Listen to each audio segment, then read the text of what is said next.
All right, question number 6.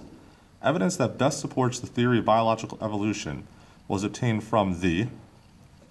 All right, so we take a look at this. This is a question all about evidence for evolution.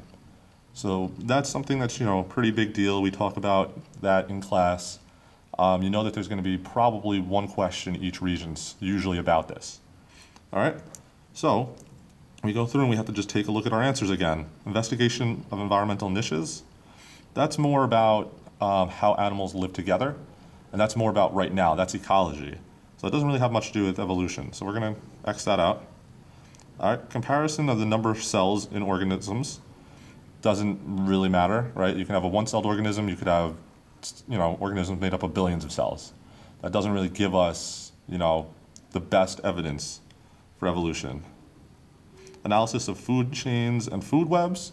Again, that's more ecology, more along the lines of looking at present-day animals and seeing how they interact with each other. Not really the right answer. So after we narrow all these down, we look at the study of fossil records, which shows us, all kinds of different animals, all kinds of different things that were alive that we never saw. Going back, looking at dinosaurs, looking at different kinds of primates, and the different parts of human evolution, seeing where we came from. We can see that only in the fossil records. There's certain things that we just can't see, and we know that there was a lot of changes that took place over time, and that's what evolution is. And from the fossil records, we can see a lot of those changes, even though those organisms aren't alive today.